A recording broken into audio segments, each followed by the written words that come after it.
And with one click, he was live. Hello, good evening, and welcome. And first of all, thank you all for joining my timeline. It's been an interesting day. I'm sure it's going to be another interesting hour ahead of us. So just before I bring my special guest on with me, I just want you to do the normal thing. If you're watching this on Twitter, send hearts. If you really like it, send super hearts. Down to you. And if you're watching it on YouTube, enjoy it. So anyway, that's the simple routine. And with no further ado, let me introduce Rebecca, aka Washford is woke. Good evening, Rebecca. Good evening, David, and good evening, everybody. Well, can I say a special good evening to Al Dorady, who has introduced himself by, I presumably, calling himself a racist. I'm sorry to hear that, Al. You can call me Al, but better you just go off and slink somewhere into the darkness. So yes, we have got an interesting one ahead tonight, folks. So just buckle in, buckle up, and sit back and enjoy the conversation. Here we go. I've got another one. Here we go. And here's someone who seems to, Rebecca, not been. Maybe he's very, very good at playing Scrabble because he's got all the letters, but they don't really make sense. But he's got an F, a J, an X, and a K, and they're all high-scoring letters. So yeah. I reckon that on a triple word score, he'd win the game. Well done. Well done. Yeah, that's a sort of. So all right. So as I said, anyway. So we're gonna rattle through, Rebecca, two topics because we haven't talked about Brexit in ages. I have to say, Rebecca, the numbers watching this have gone somewhere through the stratosphere. So it's undoubtedly all our respective fan base, but maybe with a few others in between. We haven't talked about Brexit in ages, and Brexit suddenly made the headlines in the last 24, 48 hours. So I want to chat about Brexit, and then I want to talk also about, equally interestingly, I think, about, we saw scenes down in the south coast, just along from where you are, down in Dover, with protests and policing, and we've seen scenes in London with policing and your good friends in Extinction Rebellion, Rebecca. So we see lots of stuff, and of course Black Lives Matters, and it does. I know a lot of people are a bit disconcerted about, are the police being fair-handed in how they're dealing with protests. So let's chat about that as well. But I guess to start with, Brexit. So this is one, Rebecca, that interests me enormously because, of course, it's very much predicated on the Northern Ireland Protocol. And just so that viewers are clear in this one, so what the government has come out with, which is one of the few sensible things the government has come out with actually, is to say to the EU, right, you've got to the 15th of October to agree a sensible trade deal, or we're out, WTO terms, from the 1st of January. And by the way, the UK will, from that date forward, operate as one unit, Rebecca, from a customs point of view, from a state aid point of view. So I think it's good negotiation by Boris's team, actually. What's your thoughts? Well, actually, first of all, to the people who want to come on disrupt this stream, you are very welcome to make comments as well as just bland, provocative, calling people racists. And if you do want to contribute and you do want to make your voice heard, please do it, and do it politely like everybody else, because your views are important. But insulting people isn't really going to get you very far, and it's not mature discussion or argument. And what we're talking about tonight is Brexit, which is really, really important for all of us because it does have an impact on the way we trade as a country. Now, those who follow us regularly, David, will be very familiar with the terms withdrawal deal and political declaration. But for those who just want a rewind on that, this time last year, Boris Johnson pushed through the withdrawal agreement. And on the side of the withdrawal agreement was the political declaration.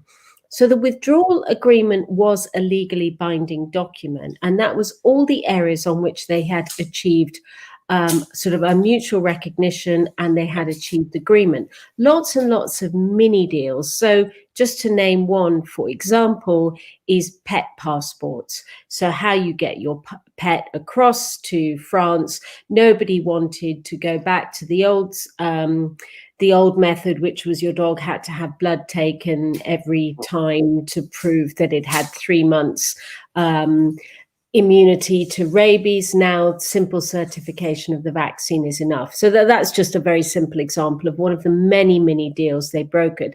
They also brokered mini deals on airliners. So EasyJet, for example, whether they were allowed to operate out of European states and then fly internally within Europe. So that was a deal that was brokered as well, all within the withdrawal deal. Yeah. So that was largely produced by Theresa May's government, because she wanted actually a very close union with the European Union, and she wanted the Brexit deal to look largely like the single market or the four pillars that we have at the moment. So obviously Brexit is all about being independent, and sovereignty was important. A lot of people were very upset that the armed forces had a European defence force within the withdrawal deal. And that's something that I did an awful lot of work on almost a year ago now, on how our civil service had sold us down the line and committing us to this European Defence Fund. But that's another topic for another day. So what we ended up with on the side of the legally binding withdrawal deal, we ended up with this political declaration. And the things that were in the political declaration, which are so critical and have now really come home to cause problems for the EU, not causing problems for us, are three distinct areas. And those areas are fishing rights, they are state aid, and state aid is preventing individual governments from stepping in and helping their own businesses, something that France has never abided by the way, because Peugeot is state-owned, TGV is state-owned, Air France up until recently was state-owned. And then the final thing is jurisdiction of the European Court of Justice. Now, this is something the EU is desperately keen to cling on to. But what they're doing at the moment is they are playing political games with us, because Dublin 3 is within the withdrawal deal, and Dublin 3 is the asylum regulations, and the French politicians are playing politics with Dublin 3 by refusing to cooperate with us, the illegal immigrants crossing the channel, as opposed to asylum seekers crossing the channel, and they're bartering us with fishing. Now, what we want on fishing is similar to the Canadian deal. Now, clearly, Canada doesn't have fishing waters, but Canada does have an agreement on quotas. So every year there's a quota meeting, and they agree the quota arrangements for each year. Boris Johnson has said we will agree the fishing quotas with the European Union every year. The European Union has said no, they want the common fisheries policy to stand. This is because, believe it or not, fishing is emotional and political and economic in that order of priority.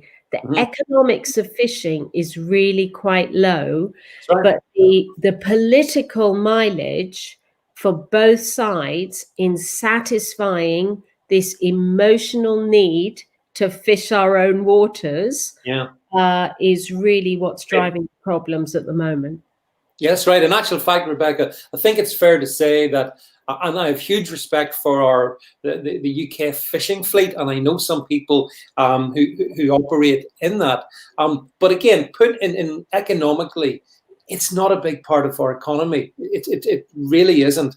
Which is not to say that those jobs aren't important, of course. But you're right. It is fundamentally it's a political it's a big political thing, and the EU don't want to lose it. And I don't think Boris can really sort of concede much more on it. Do you, on the fishing bit?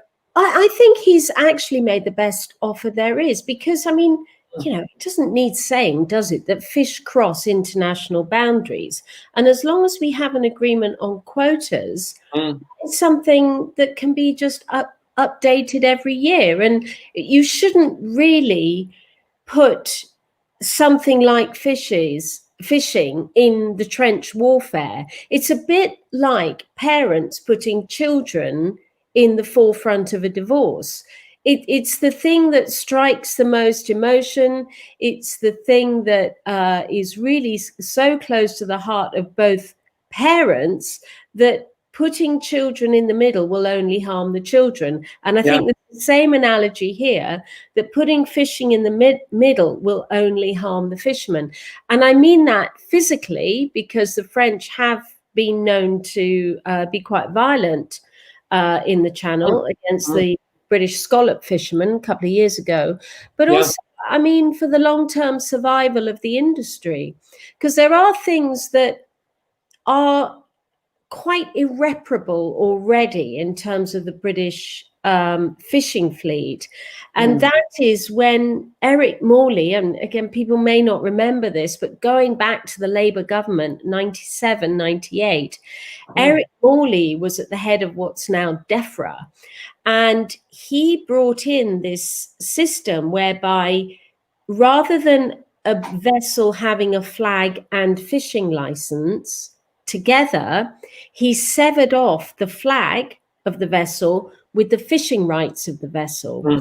And because particularly places like Grimsby were decimated by the European boats coming into the Channel and the North Sea. I mean, the North Sea is a cod fishing area, and cod is an extremely valuable fish. So our fishing fleets were already struggling because the Spanish super trawlers were coming up to the North Sea, especially, and just hoovering up all the cod. So unfortunately, in 2001, many fishermen went bankrupt because their vessels were effectively now worthless. And the only value they had in their vessel was selling privately, on a private contract, selling their fishing license. So a lot of European fishing vessels actually already own British licenses. And many people don't realize this.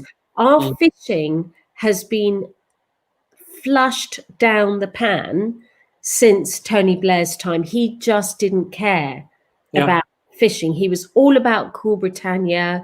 He was all about the services industry. He was all about the London Olympics. He was all about show, and couldn't really give a damn that the Grimsby fishermen were going bankrupt. And you had people with £1 million fishing vessels that were worthless, and all of their legacy, their inheritance, they've been fishermen for hundreds of years, was all tied up in a single vessel that was suddenly worthless. So it is a big issue on a personal level. Now, in the Channel, we have different fishing stocks.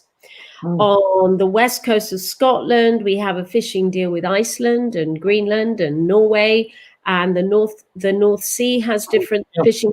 So it's quite a nuanced argument, and I think quotas are fair, and they should bring fishing back to what we recognise in Britain as fishing, which is local fishing vessels, just small one-man bands. I have to say, Rebecca, you mentioned Grimsby, and I think I may have mentioned to you in the past, but I am a big Grimsby Town football team, football club supporter. And so over the years, I've been back and forth to Blundell Park, which, as one of those factoids, is not actually in Grimsby, but in nearby the metropolis that is Cleethorpes. But it's sad to see the changes in Grimsby, the decimation complete decimation actually of that whole vital part of what was a thriving economy back in the 60s and then the 70s, and it just then completely collapsed. But but Michel Barnier doesn't seem very interested in coming to a compromise, does he? No, but I'd just add, just the last thing about Grimsby was a very close friend of mine was the parliamentary candidate for the Brexit Party in Grimsby, and it was Nigel Farage who really understood the fishermen's plight. And if you coastal Britain, even in Scotland, is leave because of this issue, and there's only one person who can speak up for them, and that is June Mummery, who really knows her stuff on fishing. She was an MEP for that area, and Nigel Farage, he really does understand it, and he understands what's going on in Europe as well. He understands the inner workings. So why we never had Nigel Farage in the Brexit negotiating team is it's a purely political decision, and it's purely the woke metropolitan Tory party not really understanding that Brexit Britain, which is the majority, still is the majority, would like to see Farage there, and we don't see him as the right-wing swivel-eyed loon that David Cameron and his acolytes saw him as. We see him as somebody who does fundamentally understand. Michel Barnier, on the other hand, is now in between a rock and a hard place, because it would appear now that Angela Merkel, who holds the rotating presidency of the Council of Europe at the moment, she is now saying European leaders are going to take over. But the problem with that is that you are going to really struggle to get 27 leaders to agree, because free trade agreements with Europe stall when it comes to the point of agreement. And I could just reel them off, the number of free trade agreements that are sitting on the back burner, waiting many years. Many years they wait for the EU to ratify it. So we're expecting them to ratify a Canada-style deal, which is what we want. That is expected to be ratified between October the 15th and December the 1st, maybe. I mean, a canton in Belgium can hold up ratification. So if we got a deal, I don't think the national parliaments would ratify it anyway. I don't want to go into too much detail now, but many of our viewers will remember about a year ago how the Mercosur trade agreement fell apart, and it was the Irish who sabotaged it. Now, Mercosur is Mexico and much of South America. And really what the Irish beef farmers were saying was, by allowing cheap Argentinian imports of beef into the EU on a tariff-free adjustable quota basis, which is what that free trade deal was, you will decimate Ireland's farming. And the EU said, well, we don't care. It was Holland at the time was the presidency, and they said, sign up. And Ireland said, no, we're not signing up. So Ireland held up Mercosur, and Mercosur is, I don't know how many people are in South America, 800 million, 600 million, I don't know. It's a big trading bloc. And the EU was desperately keen, not for the imports, but for the exports. But it's ironic that was Ireland then, Rebecca. But now, right now, the Irish are in a difficult situation, because the one economy that will suffer most grievously if there isn't a deal done, a trade deal, is going to be the Irish. Clearly, it's going to be the Irish economy. Is that because of the Brexit backstop, the customs border, or? Well, you see, the reason that Ireland will particularly suffer is that if we don't get the deal, which I agree seems very unlikely, that would mean, if you believe what Boris is saying, that come the end of this year, we then what has been negotiated as the Northern Ireland Protocol, elements of that drop away, and one of those elements is that a hard border on the island of Ireland happens. It's no longer up the Irish Sea, which I'm happy about. It's actually between Northern Ireland and the Irish Republic. That's where the hard border would be. But the consequence of that would be that Ireland, the UK is a major destination for Irish exports. So Ireland is all of a sudden in a very bad place. And yet I can see that coming along, because what Boris is saying, if we don't get this deal, now I think this should have been the default position, but it's where we are. He's saying that the default position thereafter, the 31st of December, is goods moving between GB and Northern Ireland. Just move, Rebecca. There's no customs declarations. There's no nothing else. Plus, state aid, which is an important point you touched on earlier. I think he recognises that a country like Northern Ireland needs potentially state aid, given, background and stuff. So it would be the wish of the UK government in certain areas to perhaps use that. Under the terms of what the EU want, that, as you say, that's prohibitive, even though they're hypocrites on that, So it's Ireland is going to be a big loser in this one, I think. So all the Remain class in Ireland are having the hissiest of hissy fits today. They're not happy about this reneging on an international agreement. And some of them have said, this threatens peace. This threatens peace. Well, I'm not sure who's threatening the peace exactly, or in what way. We've had an emotional meltdown from the Remain class on the island of Ireland today. They were very happy for a border to go up the Irish Sea, not so happy about what Boris is saying about a border to go where the border is. Well, I thought that what Boris did was quite clever, and I know that will trigger quite a few people, but what he basically did was he made Stormont reassemble. He forced them into a position where he said it is a sovereign matter for Northern Ireland to decide how they want to move things forward. They can decide to have the border in the Irish Sea or the border on the boundary between with the Republic of Ireland. Now, we are in 2020. We have technological solutions. Right. And border checks are a thing of the past. I mean, even on imports from countries who we don't have a free trade agreement with, and China is the really big one. Down here in Southampton, we have container vessel after container vessel after container vessel coming in, loaded with global cargo.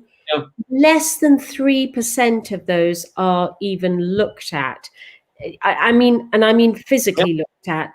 Only 5% are checked with manifests. So this notion that every single lorry has to be stopped, it's just farcical. And the people who say that clearly have no idea how supply chains and delivery networks work. It is all done on manifest, and it's done on a huge amount of trust. Now, many people, for example, international yacht brokers, for one, just to use an example, a lot of the VAT customs union work is done in their own offices. You import something in, you fill out the forms for VAT, or you fill out the customs declaration forms, and you pay your tariff. That is how business works. The problem is you've got politicians there who just emote things far too far, particularly between ROI and Northern Ireland, over hard infrastructure. Nobody wants hard infrastructure because nobody wants anything to be totemic for whatever iteration of the IRA is currently armed on the border. So yeah, I do get very frustrated with politicians who don't tone down the rhetoric, and almost you would be forgiven for thinking they would quite like a bomb to go off somewhere on that border, because then that vindicates everything they've ever said or felt, or the next election is going to be won on "I told you so." And it's almost as though they trigger the situation where those problems arise, and they shouldn't arise. Northern Ireland actually should have the independence and the competence to say how it wants to rule itself in the future. But given the election result nearly a year ago, it would actually go for an Irish Sea border. Because of the high number of Sinn Féin candidates now sitting at Stormont. Yeah, but I think it's going to be very interesting to watch this particular one. I agree that I think the one moment of shining light, Rebecca, around this current Conservative government is its ongoing management of the Brexit trade deal. It's quite good. It's a significant contrast to the past, and I think the European Union look rattled. I don't know if you think. I think they look a bit rattled. They've got a tremendous amount to lose. I mean, look at the state of several European Union economies with COVID and whatnot. And if you get into this WTO Brexit with the UK in terms of trade, that's going to impact mightily on not least Germany, actually. So I think it's really interesting, this turn, and it's been met with in Northern Ireland amongst the Leave voting community with delight, more or less, and it's been met with shock horror by Remainers, who, as you know, Rebecca, haven't moved on since 2016. They haven't bothered themselves to learn the detail. It's all about identity politics and just, engagement clicks, clickbait on Twitter. But, the fact exists that Britain is an economic powerhouse, but our powerhouse is in financial services. It is a service industry. We're more like Switzerland or Singapore than any other country locally. And, personally, I would love to see us have free ports. And free ports would really, really boost the economy. These would be wonderful for jobs locally. Europe has a problem at the moment because it was fractured. You have North Europe versus South Europe. You have West Europe versus East Europe. You have the French farmers who are highly militant being crowded out of the market by the Eastern European farmers. You have a mass migration of people from Eastern Europe to Western Europe. You then have mass uncontrolled migration within Europe and into Europe from sub-Saharan Africa. COVID has caused problems. They couldn't agree on the bailout for COVID. Italy is looking as though it could bring the euro down again. The European Union's response to Italy's crisis in COVID was lamentable. And Europe, every single state in Europe just fractured off during the pandemic, and they didn't get behind one cohesive message at all.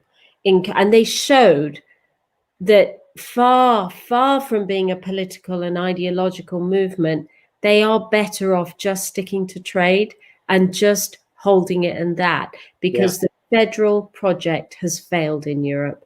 So they're highly fragmented. I mean, the Polish want a completely different deal with Britain than, say, Holland or Italy. They want totally different things. And what are we asking for? We're asking for tariff-free access on trade and annual quota sharing, annual quota discussion. Canada is what we're asking for, and that's what Canada's got. Canada hasn't got freedom of movement of people. It's got some mutual recognition on things like professional qualifications. And we have all the ancillary stuff with contributing towards some of the European Union institutions, Socrates being one, Space Agency, all those. And yet they pull Galileo satellite system, for which we spent £1 billion. They pulled that away from us. So, they're having an existential crisis. And as I say, even if we get an agreement in place, I can promise you by the end of January, it will not have been signed off by the States. It just won't have been. Australia's been waiting 4 years for it to be signed off.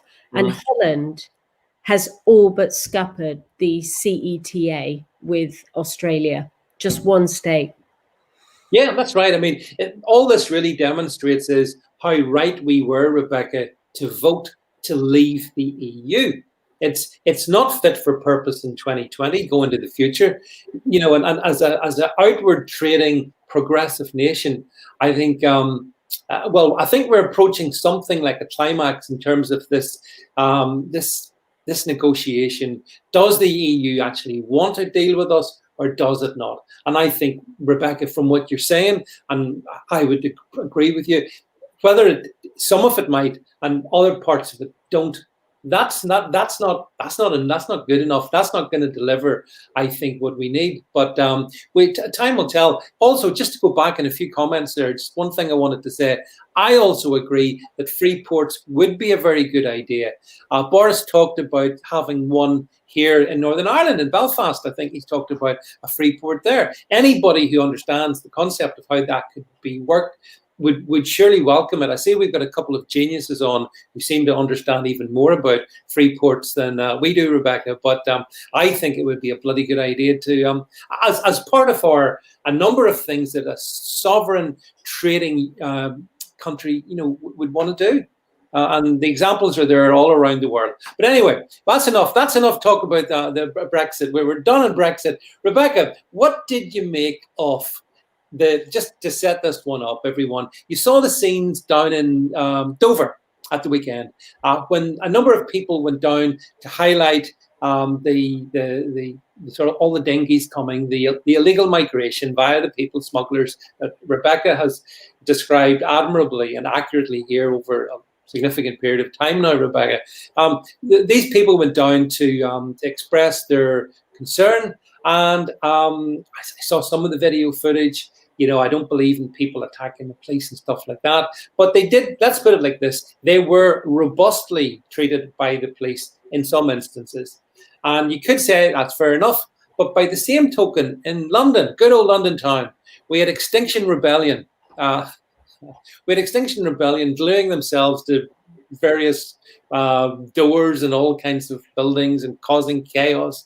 And the police did not appear to be as robust with them. And we've seen the Black Lives Matters. We saw their 1 million man march in London. There was 100 at it. But we've seen that. Police didn't seem to want to get involved too much with that as well.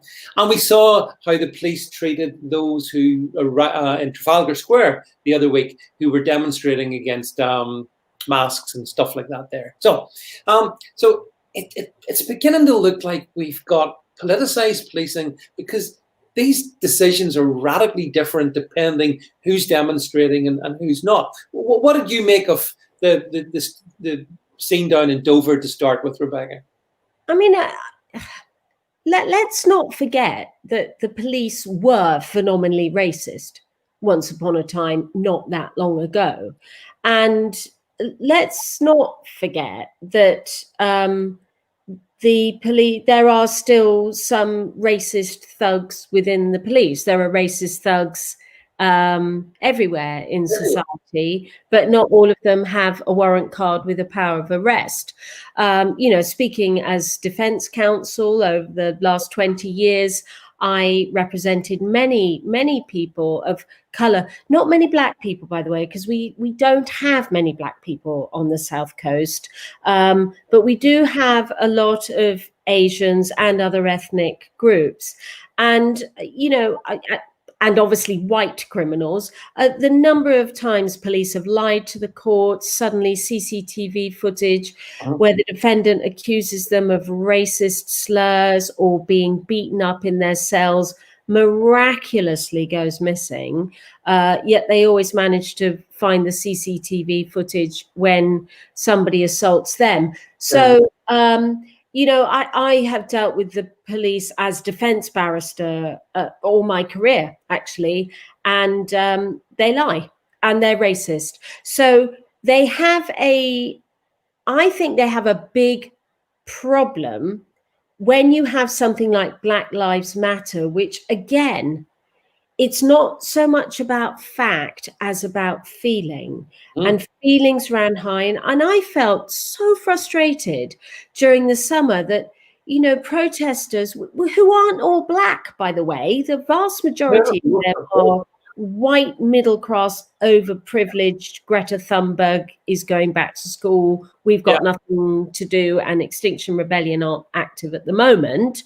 They're not Black people. They are Black Lives Matter movement, firing fireworks at horses and things. And that terrible scene of that female mounted police officer, you know, terrible, devastating head injury.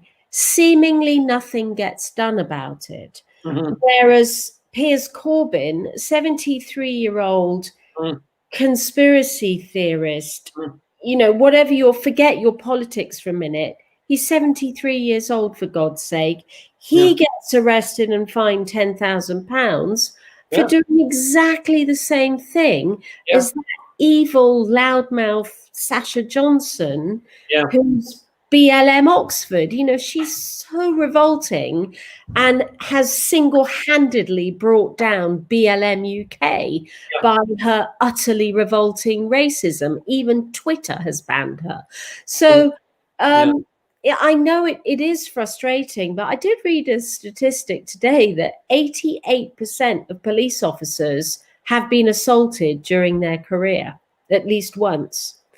And, you know, you're not going to get assaulted in Southampton as a police officer, by the way, but you go up to areas of London where there are a lot of homeless people, a lot of migrants living in London in very, very crowded conditions, in quite extreme poverty, some of them,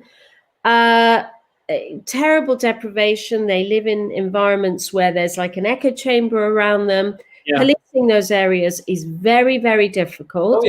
And the police have failed to recruit from those communities. They've singularly failed to do that. So I can understand the struggles, and there's no excuse for assaulting police officers. So, I get it. And I saw some footage last week of some guys who took a couple of rubber dinghies that had been abandoned on the beach in Kent. I saw that. And actually, somebody asked me for legal advice on it. And I said, well, under the international law of the sea, under salvage regulations, that boat has been abandoned. It's actually theirs to take. They are allowed by law of the sea to take those vessels. And suddenly the police are strong-arming them. I've seen that, You know, so I don't know. I do get the feeling, certainly on Twitter, that you do exist in echo chambers. Totally. And in a way, I'm quite happy to see some of the people screaming racist at you this evening, because I hope they're listening to this when I say racism is not acceptable. But I am still allowed to criticize racial movements, whether they're white, Black, Chinese, whatever they are, without being a racist. And we are allowed to discuss them. Well, that's right. And actually, Rebecca, I think we've both said that not only a recognition that racism per se is vile, it's a vile feature of human reality, but an organization like BLM, as a political organization, has set good race relations back. And it's a pity that some of the Neanderthal front, the cringe front that I've seen on this stream here, and by the way, you don't distract me, can't comprehend these things. You know, and I think many good-minded people want to want to tackle these issues in a civilized and sensible way. But heaven forbid you have an intelligent debate when you can just, as I've seen, send obscenities and all kinds of defamation about me. And not most of you aren't brave enough to put your name to it, though. So maybe the braver members would like to do that, and I'll be forwarding that to my legal team if you want to try that route with me. But back on topic, yeah. Look, the police. I mean, I haven't your extensive experience with the police. I only have them when they come to my door and knocking when I don't wear a mask, which of course I'm exempt from doing, as we all know.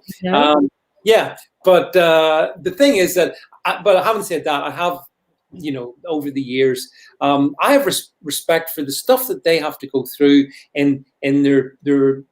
They have to deal with horrible things. Yeah, I couldn't do it, Rebecca. I wouldn't ever want to be in the police. They deal with the worst of us, not the best of us. I think it's probably fair to say. That's very true. But when they're policing protesters, I would advise them to remain neutral. But where you have police taking the knee to an essentially white, privileged Marxist movement, correct, yep, that is just frustrated because it's got nothing else to do, demanding people sort of raise their fists in agreement, and all those scenes that are coming out of America. Why the hell take the knee? Just please do the policing. We don't just like Gary Lineker, kick the frickin' football. We don't want to hear your views, courtesy of the BBC. Thank you very much.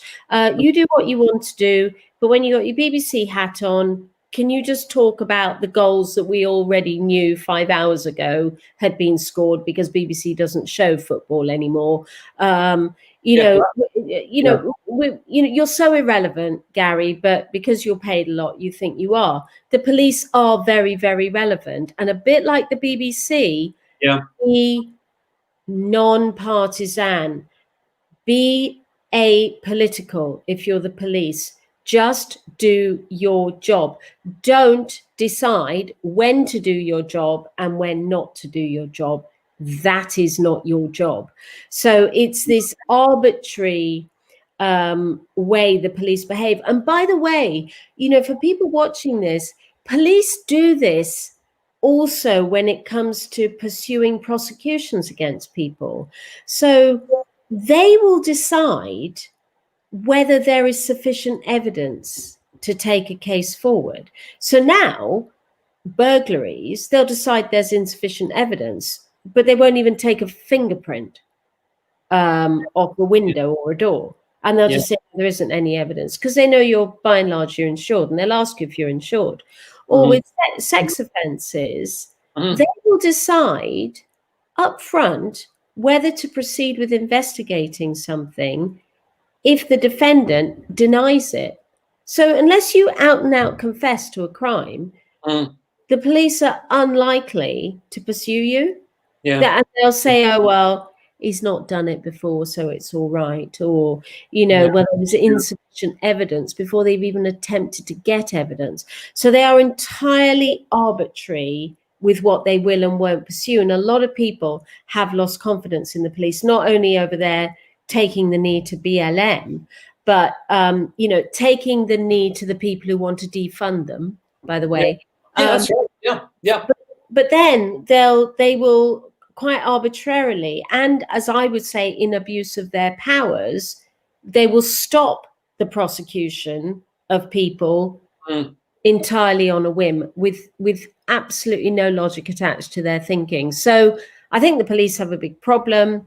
I think Cressida Dick is in big, big trouble. I really think she has lost control while Sadiq Khan is winding it all up in London. Dawn Butler, Diane Abbott, David Lammy, Neil Coyne, they're all ramping up the rhetoric, these lunatics.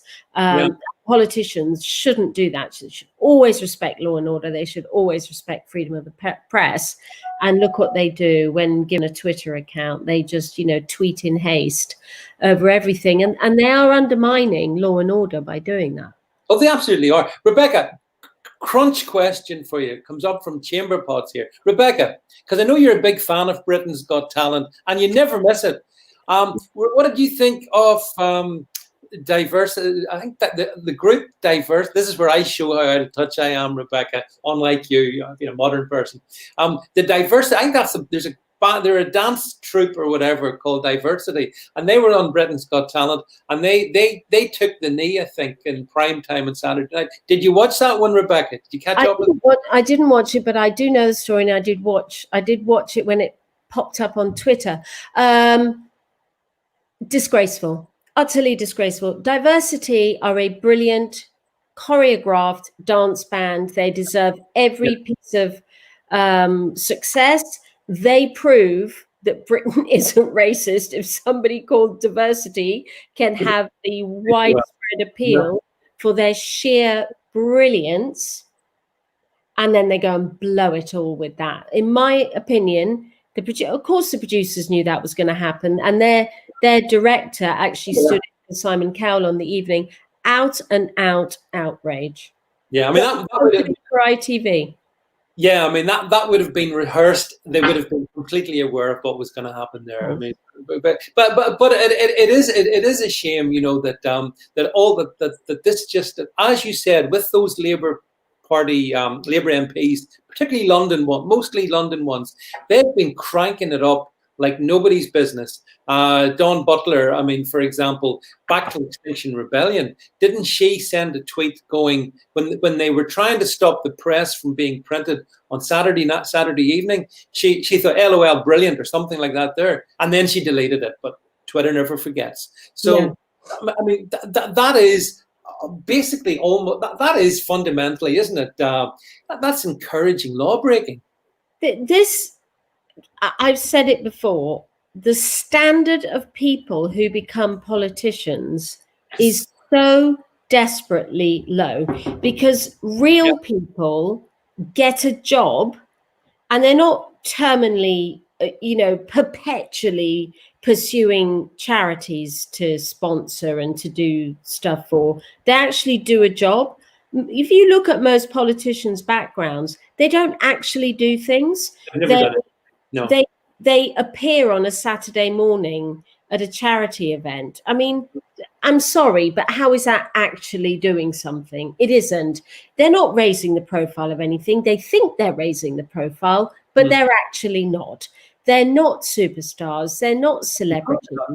No. But they think they are. And Twitter has encouraged this celebrity status, which is why, by the way, we get wokies like Rashford suddenly an expert on how parents should feed their children.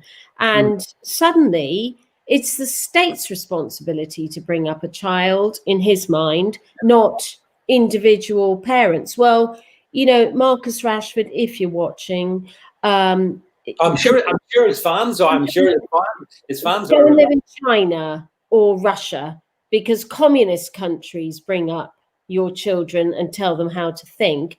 In this country, in the West, it is individualism that rules the day. And if you can't afford to have a child, don't have a child. Simple as that. Yeah, Rebecca, that's always been my argument, that if you can't afford to have one, you shouldn't expect everyone else to pick up your bill. So you have to act responsibly. But somehow, if you seek to get people to act responsibly, why, you're a Nazi, a racist, and many other words which I won't repeat on the stream here. But that speaks to my mind to the rot in our society, that what was common sense, Rebecca, within not that many decades ago, is seen as being beyond the pale now. Heaven forbid parents fund their kids. And on a purely individual basis, why the hell would I want to fund anyone else's? I've got my own kids to fund. I don't need to be funding anyone else's. And if you can't afford to fund children, take the pill. Stop having them. Really stop having them. Why should the default setting be that the government has to pay you to feed your children. It shouldn't. And again, the voice of reason, the country at large, nobody would think that. You know, the vast majority of situations, people have pride in what they do, they have pride in the job they do, but there is a select, loud number of people who do think that. Now, I'd just like to clarify what Marcus Rashford said, that kids over the summer should continue to get free school meals despite the coronavirus pandemic. They should still get free school meals. Having never had them in the holidays before, now the state has to continue feeding your child once a day, at least once a day, if not twice, because kids on free school meals go in for breakfast as well. So now the government is never going to be able to retrench that position, that they still get fed over the summer. So it's a ridiculous position to adopt. It was ridiculous to adopt it where the real issue should have been social workers should not have stopped supervising children when the teachers fell away, effectively, when the schools were shut, because teachers are on the front line of child protection. The social workers did their whole, I'll get coronavirus, so I'm not supervising the children under my care. I mean, care cases dropped by 84% over the pandemic, over the lockdown. 84%. So either a lot of kids were unnecessarily being taken into care before that, or there are a hell of a lot now who are going to be malnourished and neglected coming back into the school system. Social workers have failed the children. Police have failed policing. Teachers have failed at teaching. Civil servants fail at doing their job. Politicians fail at doing their job. Public servants, the NHS has failed at doing its job. It doesn't treat patients anymore. Oh, that's right. Yeah. The NHS. Well, what we've just seen, Rebecca, is that the NHS is fundamentally focused on the NHS, not the patients. And I actually was talking to Harriet Sargent on my stream on Friday night, I think it was, and she'd actually spent some time working in NHS hospitals as part of a kind of a piece of work she was doing, and she was sort of honest to say that there's a lot of things need reform and change in the NHS, but if you can't criticize it, nothing's ever going to change. And, you know, I think I worry about, as we now enter these autumn months and the winter, when the season of sniffles and coughs and flus returns, what's going to happen in the NHS, Rebecca? Like, that worries me. But well, Jamie Potts has just hi there, has just put up a message. I've tried to get a doctor's appointment for weeks, can't get past the receptionist. You know, if ever doctors write a suicide note, GPs write a suicide note, they've done it over the pandemic.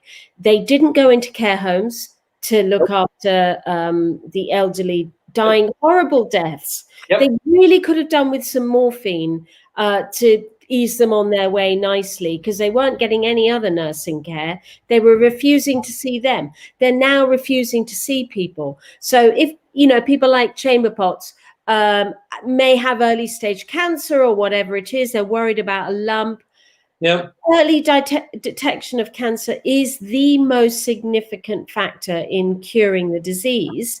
You're going to have to wait months to see a GP. It is utterly ludicrous, utterly ludicrous. If they're not prepared to do it, why don't you send the nurse out to do a blood test, go to people's homes to do the blood test? And then, you know, if the blood test comes back, then go to step 2 in the process.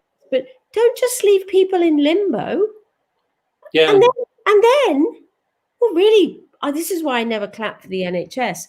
Back in March, if you were diagnosed with cancer, February, March, whatever stage it was, you did not get your chemotherapy or your radiotherapy because, as you know, both of them drop Yeah. your immunity. Because we had to protect the NHS from being overwhelmed, because Italy freaked us out on the images we saw of them resuscitating 90-year-olds on intensive care. Yeah. Even though the doctors were saying, we don't do that in Britain. You don't get put on a ventilator just because you have a breathing problem in Britain. You're assessed on the clinical frailty scale. If you can't survive a ventilator, you're not going to be put on one. Yeah. And frankly, if you're over 65 now, they will assess you for fitness to be on a ventilator because they know it's futile. And then the British anaesthetists worked out very quickly that COVID is not actually a respiratory disease. It's very, very much more complicated. But meanwhile, even though they knew that, even though hospital ITU admissions were dropping or they were low,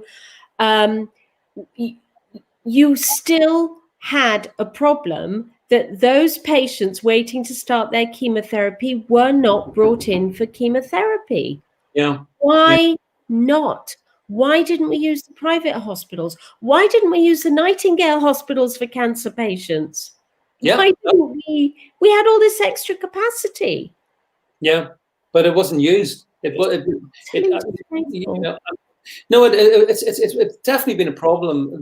So many parts of the state have failed us when we needed the most, probably, Rebecca. And I'm not a big fan of the state, but I do believe, obviously, in these fundamental functions. And I feel the people I feel sorriest for, people with perhaps early diagnosis of cancer, people with cardio issues, problems as well. They've gone through hell and back. And actually, for example, my local hospital, just as an FYI, they've had an outbreak of COVID new cases. And as a consequence, in that hospital, I think something like 120 staff are self-isolating, which actually means, Rebecca, to a large degree, that hospital is more or less incapacitated for many functionalities because of this. So I don't know. It is a worry. But back to our friend Rashford. Ultimately, it's all very nicely if you're Gary Lineker or whatever, or Rashford, you're multimillionaires or whatever, and you want the taxpayer to indulge your little pet project. Well, I think we've got this thing called general elections, and they kind of determine what the taxpayer will or will not do. And I don't remember being, asked, vote for us and we'll ensure that people who aren't prepared to look after or feed their kids, we'll make sure you feed them. I don't remember that vote. Do you? No, I don't remember that. But again, celebrity culture, people who kick footballs around suddenly think that as sportsmen that they're ambassadors for things when they're not. But equally, to be fair, our politicians and civil servants are so crap. True. In many ways, True. if you have a cause, speak to a celebrity to take it up for you, because if you do, you'll get more result by doing that than not. So, they'll only beat the drum that they choose to beat. But, you could have a league of what celebrities prepared to put their neck on the line for what cause. They put their neck on the line, but they don't put their cash on the line. That's my problem. Of course not. Yeah, so it's okay. It's okay if Gary Lineker wants to put his money where his mouth is, then that's fine by me. I don't mind. Same with Marcus Rashford. No problem. If they want to put their money, but they don't, they never do. They always want to put your money, my money, the sensible people on this stream, that money. But Rebecca, as we approach the finishing line here, and as this video seems to be going global, I just wanted to sort of say that I think we should most definitely, on the issues we've talked about, be watching it with great interest to see what happens between now and the middle of October and Brexit. And when it comes to policing, again, we try to make subtle points here. I'm not always sure if they get across, but hopefully sensible people do get them. Someone says to me, oh, interesting one. Congratulations, David. You're currently trending at number 3 on Twitter. Oh my God, the fame, Rebecca, it's going to go to my head. I mean, what could be more important than trending in a little leftist bubble? What have you done on Twitter, David? What have you done? It's not this stream, is it? That's I actually think, Rebecca, as we've been on air, I think the legend that is Gary Lineker also joined in the fun and game. So I've got Gary Lineker retweeting his ever so incredibly intelligent fans to have a go or to do whatever they do, as well as Rashford and so on and so forth. So yeah, so Lineker was every mum's dream boy, wasn't he? I mean, he was the boy next door. His dad had a market stall in Leicester. You know what, Gary? We loved you. Your son had leukemia. We felt very sorry for you. You know, you've had all of your life's dramas up and down. Just shut the up about politics, because you are not an expert on it. Ditto Rashford. Can I just finish on something, David? Yeah, of course. This really does typify it. You know, I'm a golfer, and I was watching the FedEx Cup, and yesterday in the sort of the wind up before the play started, Sky Sport. There's one player who wears a black shoe and a white shoe. He's a mixed race. Everybody knows that if you're successful at sport these days, even football, you basically need middle-class parents, because poor people do not have the ability to get their kids into professional sports. It's too expensive. It requires too many car journeys, too much time. Really, it's only the wealthy who the middle classes and the wealthy ones who can do it. Ditto acting, by the way. These are areas where you need very devoted parents. Lewis Hamilton's case, you need big donors, people who are prepared to recognize your talent and then spend a lot of their private money on you. Football, you really need middle-class parents. Golf, you need really middle-class parents, probably a parent who is a golfer themselves.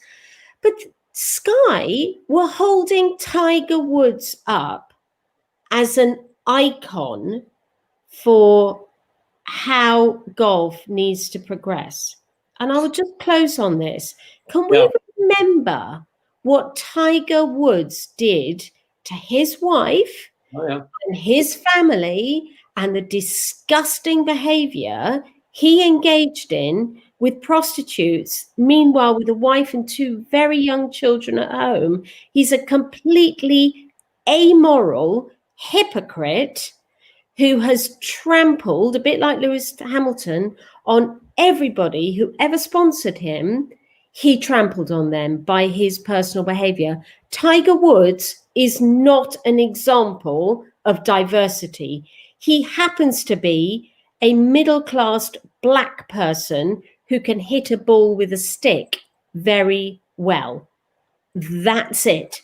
He is no moral guide for anybody. And if he is held up as an icon of diversity in golf, God help this planet. Seriously, God help the planet. Well, on that note, Rebecca, I think I really can't follow that. So instead, what I will do is I'll thank all the sensible people for being on the stream tonight, and a particular big thank you to those moderating. I think you've done a good job. I think you did an impossible job, actually. Thanks very much for your hard work as well. And of course, Rebecca, a really big thank you to you. Thanks for being part of this. It's always such a great pleasure to see you and to share this time with you on a Monday evening. So that's it from me. So it's goodbye from me. And it's goodbye from me. And I'll just say quickly, bye, Ads. And I hope you're okay after the stuff with your dad. So nice to see you on the stream. But bye all, and see you next week, I hope. Bye for now, everyone. Bye-bye. Bye.